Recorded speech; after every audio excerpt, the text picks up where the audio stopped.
Let me show you the MIDI real quick. This is going to be the MIDI.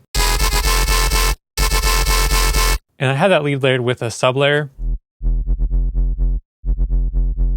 So it's just going to be like the sub oscillator on Serum. Let's go ahead and start with the default preset. I'll add on a sub and lower the octave to -3. And then oscillator A, I'll do analog PWM mini and raise this up +4 semitones. Let's raise up that wavetable position to, let's say, around 55 or so, and lower that level. And then I'm going to go to oscillator B and raise oscillator B up to +7 semitones. And this one I will do analog basic shapes, and I will do the sync and raise up this sync to about 2%, 1.9%, and lower this level to maybe 50%. I'll turn on this noise to analog J106 HP. It's pretty quiet right now, so I'm going to go to my effects real quick and just add on the multiband compressor. And then the distortion, and a lot of this sound is going to come from this diode 2 distortion. This is where you're going to get basically that really distorted effect is going to come through once I play this. So let's go ahead and go back to that envelope 1 now and shape up this attack. So let's do like 60 milliseconds. And then I'm going to shorten this decay and zoom in, give it some release, lower the sustain.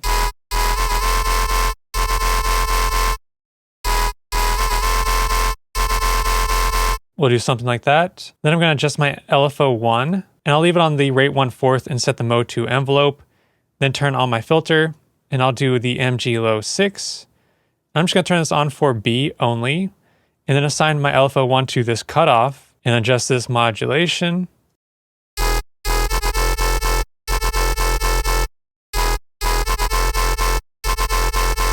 Go ahead and put my voicing on a mono. Now that I have all these settings, how I like them, I'm going to go into my effects and add on some more effects. I'm going to add on this filter, and I'm going to do the samp hold filter. And this essentially like degrades the signal. So I'm going to raise up this cutoff. It's almost like a bit crusher type of sound or a redux type of sound. So you can hear if I lower that cutoff, it gets pretty extreme. And I'll rearrange this. And then I'll add on the hyper dimension, lower the mix on the hyper. I just want to use the dimension. And then I'll add on an EQ just to boost the low end again.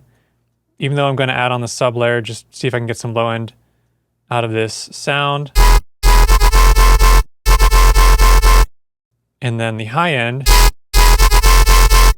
Now it's distorting. So let's go and lower that master. And now we have the basics of that sound. And then I can add on a sausage fattener just for some extra saturation. Tiny bit of overdrive.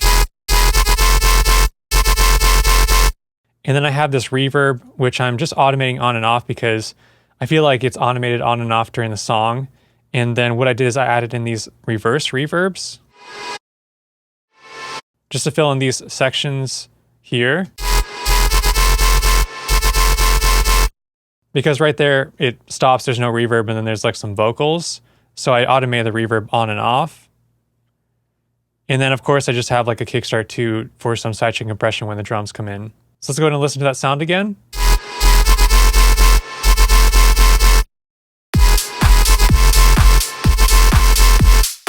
And those are just drums that I put in there. Those aren't the exact drums from the song. I just tried to remake some drums that sounded similar. And then once you have this synth, you can basically just duplicate it and then turn off the oscillator A and oscillator B, and then turn off all the effects, and then just turn on the sub -3 and then raise up that level. And then you'll just have a separate sub layer that you can process differently and just like add on some saturation, and then you'll have a sub layer, and then you'll have that top layer.